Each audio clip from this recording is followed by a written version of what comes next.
Hi there, and welcome to this presentation on premature and small for gestational age babies.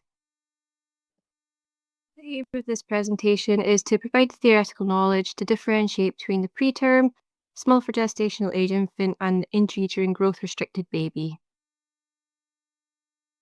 Your learning outcomes for today are to be able to explain the difference between small for gestational age baby, intrauterine growth restricted baby, and premature baby, review placental function, discuss the associated problems that each of these categories of baby may encounter, and outline the nursing care involved in caring for these categories of babies.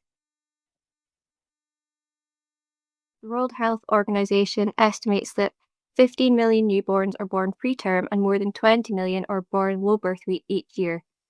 Prematurity and low birth weight remains the leading cause of death in newborns and children under 5 years. Just some definitions to look at here. So preterm is less than 37 weeks completed weeks of gestation. Term is 37 to 42 completed weeks of gestation. And post-term is more than 42 weeks completed of gestation. Some further definitions that we will look at throughout this presentation: low birth weight, or LBW, which is less than 2.5 kilos or 2,500 grams at birth. Very low birth weight, which is less than 1,500 grams at birth, and extremely low birth weight, which is less than 1,000 grams at birth.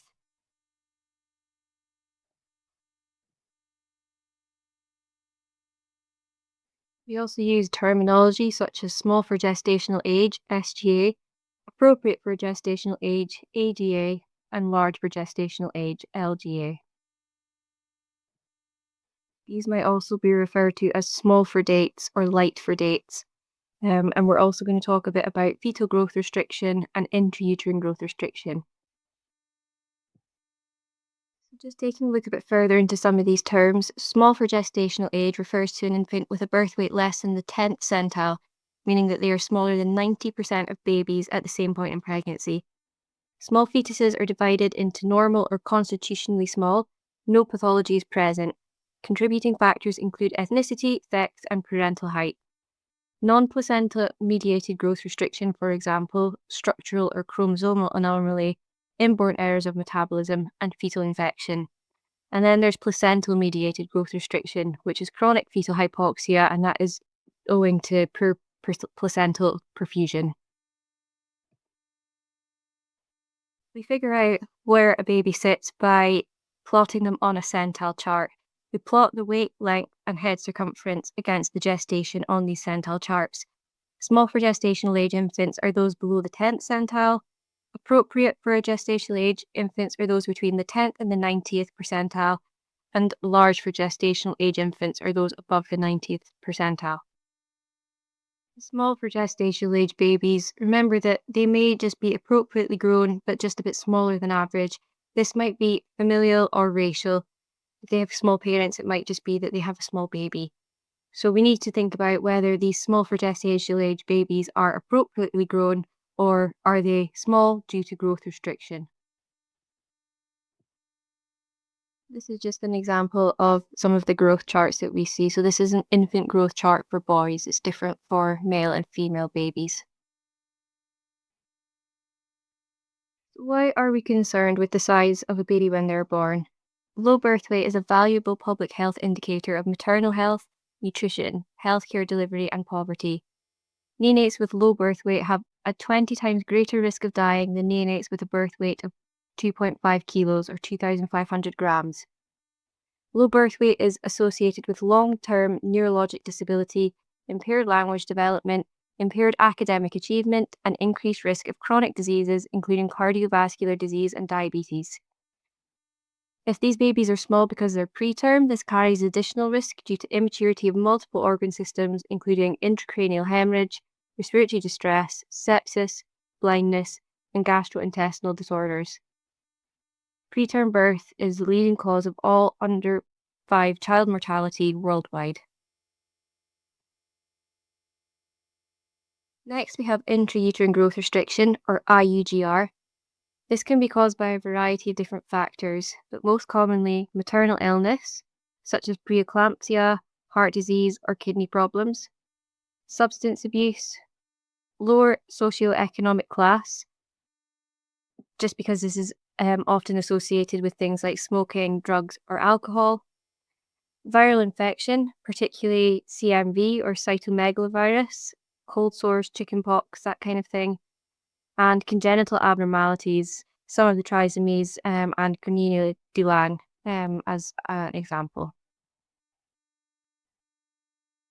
Risk factors for intrauterine growth restriction can be divided into three groups: maternal, uteroplacental, and fetal. Maternal, this may be down to pre existing medical conditions such as diabetes, chronic or gestational hypertension, lupus, sickle cell disease, anemia, and anorexia. Substance abuse, this includes tobacco, alcohol, cocaine, or narcotics. Exposure to teratogenic drugs such as phenytoin, carbamazepine, and warfarin, and previous intrauterine growth restricted pregnancy.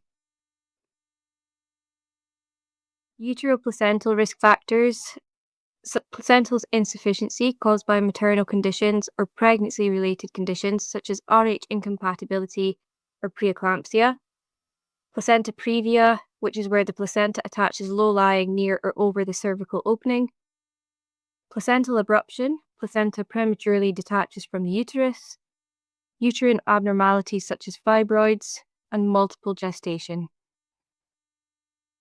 On this slide, we just see some of the types of placenta previa. So you can see a normal placenta is at the top, kind of right hand of the uterus here. Marginal placenta is down further on the right hand side on the lower half of the uterus. Partial placenta is where it's partially covering the opening of the cervix, and total placenta previa is where it's fully covering.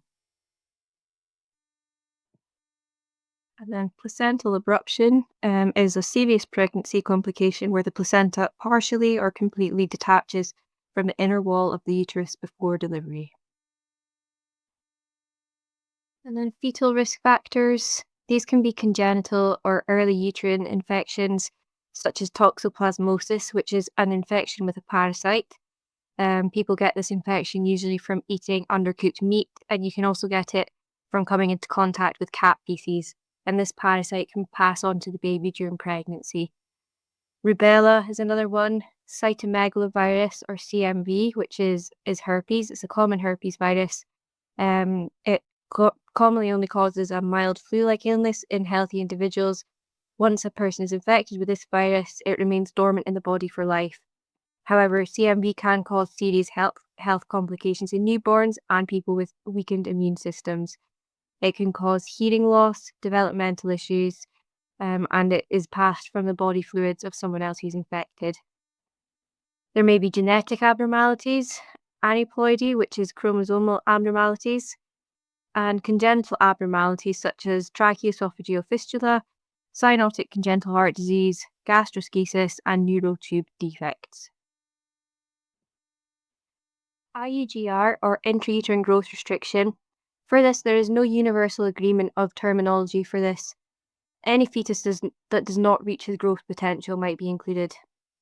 Fetal growth restriction is defined as an estimated fetal weight, EFW, and or abdominal circumference at one point in time during pregnancy being below the 3rd percentile, or estimated fetal weight and or abdominal circumference below the 10th percentile for gestational age with deranged Doppler parameters. There are two different types of intrauterine growth restriction. There's symmetrical and asymmetrical. Symmetrical IUGR, which is where growth, particularly of the head, is impaired early in pregnancy. This type of IUGR is most often caused by infection or genetic or anatomical defects. It is less common. Around 20 to 30% of IUGR cases are symmetrical IUGR, but it is more concerning. It usually begins earlier in gestation, most often before 32 weeks gestation.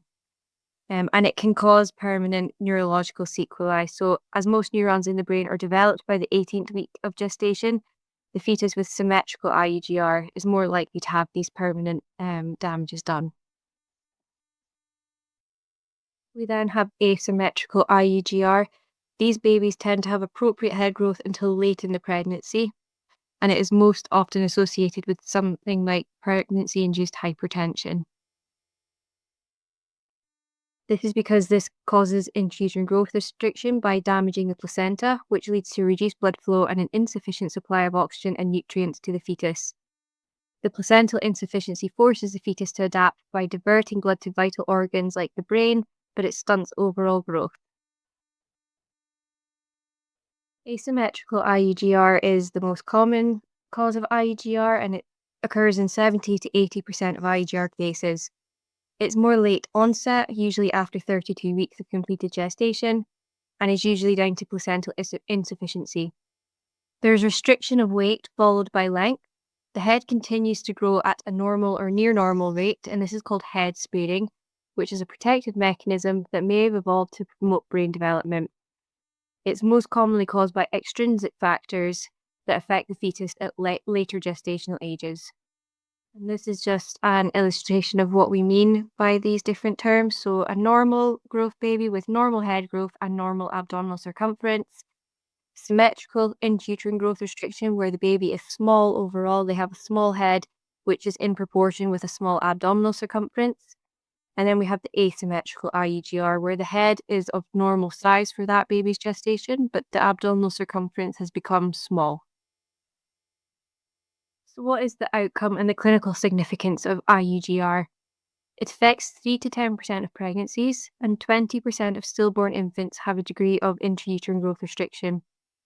Perinatal mortality rates are 4 to 8 times higher for infants with IUGR, and morbidity is present in 50% of surviving infants. When considering these babies, we need to know 3 parameters, and this is how we measure them. We need to know their birth weight, we need to know their gestation, and we need to know their birth weight in relation to their gestation. To know whether a baby has intrauterine growth restriction or is small for gestational age, we need to estimate their gestation and their size antenatally. First of all, we do an antenatal assessment. So we estimate the gestational age and the due date of this baby from the mother's last menstrual period. We do an abdominal clinical examination, and we do a measurement of the symphyseal fundal height. We use ultrasound scans to assess fetal growth and fetal biometry, estimating the fetal weight. We also use this to look at factors like amniotic fluid levels and fetal anatomy. Findings may show decreased fetal growth if the fetus is measuring below the 10th centile and oligohydramnios, which means low levels of amniotic fluid. When we are measuring the fetus, the parameters that we go by are as follows. So we do crown to rump length, so head down to the rump, head circumference, biparietal diameter, abdominal circumference, and fetal femur length.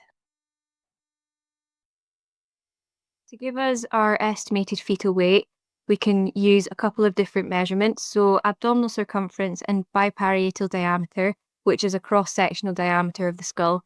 With these two combined, we get an accurate estimated fetal weight within around 10%. We can also do fetal femur length and abdominal circumference combined, and that predicts fetal weight within 7 to 10% accuracy. We also use ultrasound to Doppler flow and check the blood flow through the umbilical cord. So we need to look at the blood flow through the umbilical arteries. It should be in the forward direction in normal circumstances. If there is increased placental resistance, the diastolic flow may reduce, become absent, and finally go into reverse, and that would tell us that there was a problem with how the placenta was functioning. How can we manage these risk factors? The aims of management are to reduce any modifiable factors that we can, such as smoking cessation, drug counselling, and promoting a healthy diet. Treating any underlying maternal conditions can also help, so we need to optimise medical management for conditions that we can, such as diabetes or hypertension. All babies need to receive a postnatal assessment, and in this assessment we will be doing a neurological examination and looking at the physical characteristics of each baby. When doing a neurological exam, we can use a system called the Dubowitz score. This involves an assessment of 11 physical and neurological characteristics, which can tell us the gestational age or estimated gestational age of a baby. This, however, is quite difficult to perform on a sick baby. We also have the Ballard score, which is a simplified scoring system based on the Jabowitz method using 6 neurological and 6 physical criteria. All elements of this scoring system can be performed on sick or fragile babies, and it is accurate to within 2 weeks gestation. And it may be quite difficult to see it on this slide. You may need to enlarge it, but this is just an example of the Jabowitz and Ballard scoring system.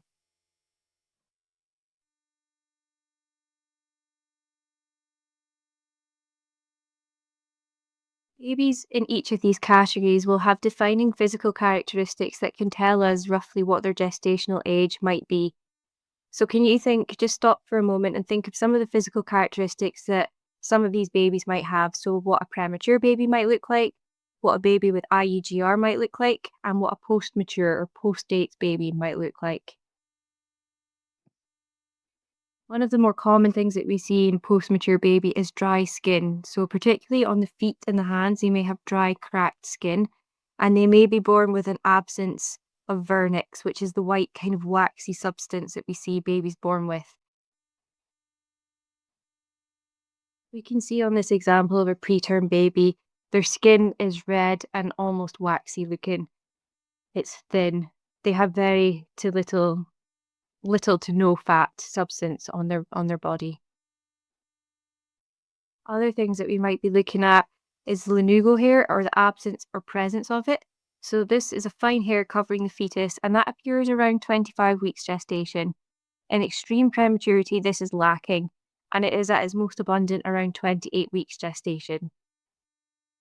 We also look at breast tissue.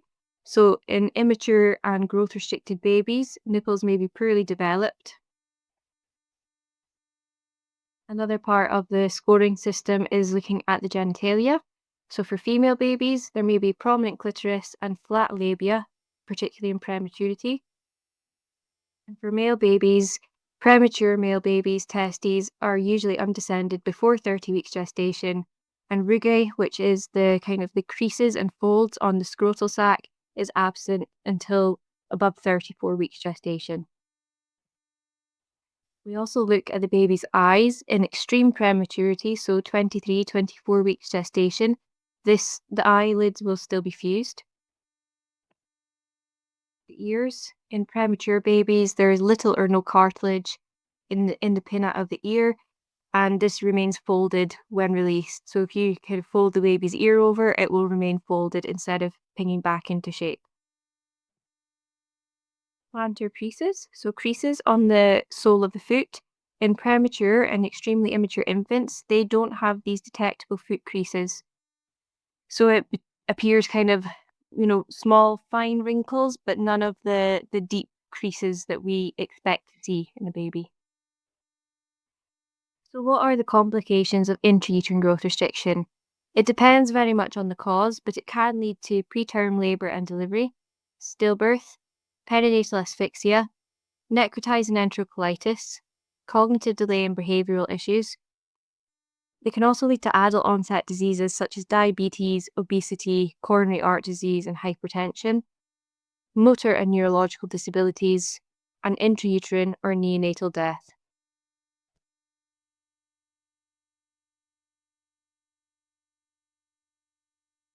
So, just taking a look at some of the following pictures, what do you notice about this baby?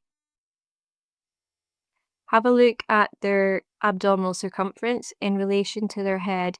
This baby looks like they have quite a small abdominal circumference.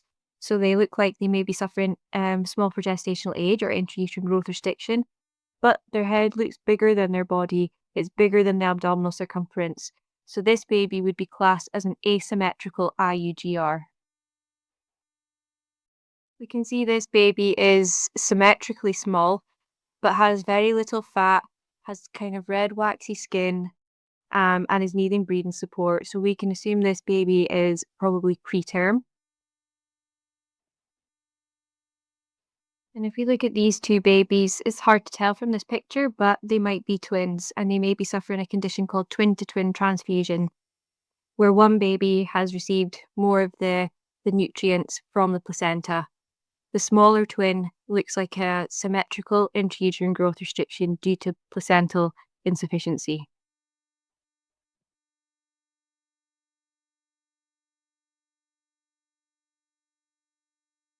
So, thinking a bit about prematurity and what are the causes, it's often multifactorial and it may be spontaneous or induced, depending on the condition of the mother. Some causes may include pregnancy induced hypertension, maternal disease, maternal infection, placental abnormalities, cervical incompetence, and multiple pregnancy. And in these categories, these can all include spontaneous or induced premature delivery. We may need to induce labour early due to any of these conditions. Other causes of preterm delivery may include poor obstetric history, maternal substance abuse, advanced maternal age or low maternal age, poor socioeconomic class, and congenital anomalies. So, what are some of the problems associated with premature babies and IUGR babies? They may require resuscitation or help with transition at birth due to immature respiratory systems, respiratory distress syndrome as an ongoing problem, and they may go on to require respiratory support, including invasive ventilation with intubation or non invasive ventilation, so things like CPAP or high flow. They may require surfactant therapy, as depending on when they're born and why they're born early, they may not have sufficient surfactant stores themselves, and they may require oxygen therapy, which in itself can come with a range of problems, things like retinopathy of prematurity as one of them. We may have to think about cardiovascular support. So, quite often, premature or intrauterine growth restricted babies are born with a patent ductus arteriosus, which continues and does not close as it normally should. They may need to be treated for this using paracetamol or ibuprofen, and if the duct is severe, then they may require surgical intervention. Preterm babies are more at risk of infection, and we have to think about how we prevent this. The reason they are more at risk of infection is due to multiple factors. For them, they've had less exposure to maternal antibodies. Most maternal antibodies cross the placenta in the third trimester. Those born before the third trimester, which is most of our preterm babies, miss out on this. They have an immature immune system, which is inefficient at producing the necessary cells and proteins that make up the immune system, such as white blood cells. These babies will also require many invasive interventions, such as lines, endotracheal tubes, blood tests. Iatrogenic disease or iatrogenic damage means disease, trauma, or infections caused by necessary medical treatment. A very big problem with these babies, premature or intrauterine growth restricted, is temperature control. Normal term newborns are born with a lot of brown fat behind their shoulder blades. Brown fat acts as a built in heater, helps to keep them warm and control their body temperature. You lose this as you get older and form the shiver response, which babies don't have. Brown fat has receptors for norepinephrine, which is a hormone the body produces when cold. Receptors sense this hormone and then signal to the mitochondria to start producing energy, and this creates warmth. Preterm babies have not yet developed most of this brown fat, therefore, we must keep them warm by external measures. Admission temperatures in the premature baby are directly linked to morbidity or mortality. For every half a degree Celsius below normothermia, increases the risk of morbidity and mortality by about 20 to 30%. Admission hypothermia is associated with bronchopulmonary dysplasia, pulmonary hypertension, sepsis, seizures, intraventricular hemorrhage, and retinopathy of prematurity. Premature babies are also at more risk of developing jaundice. Around 80% of preterm babies develop jaundice, and this is because the liver is still developing and is not able to process bilirubin as easily as term babies. Preterm babies are also at higher risk of hypoglycemia. And if we think about the metabolic triangle, these babies are working harder to keep themselves warm, they are using more oxygen, and therefore they're using more energy and they're at higher risk of becoming hypoglycemic. So we need to give them energy in external forms, such as breast milk as soon as they can possibly have it, or in IV fluids. How we feed premature and IUGR babies depends on how early they're born and what the reason is. So we would feed these babies if there was no indicators not to as soon as possible through nasogastric or orogastric tubes. And we would also give them fluids, total parental nutrition, and fats through central lines. We would also think about term and preterm formula for those babies that are a bit older. We tend not to give that to very premature babies. And we have to consider the routes of administration as well. Parental bonding and family integrated care is hugely important when we're thinking about premature babies. Just because these babies are small, there is absolutely no reason why they can't come out for skin to skin with mum and dad. This will help to regulate their body temperature, their heart rate, their breathing, and their oxygenation. Where possible, we should be having these babies out for skin to skin and encouraging the parents to be involved in all of the baby's care. Thank you for listening. Any questions, please get in touch with us via email.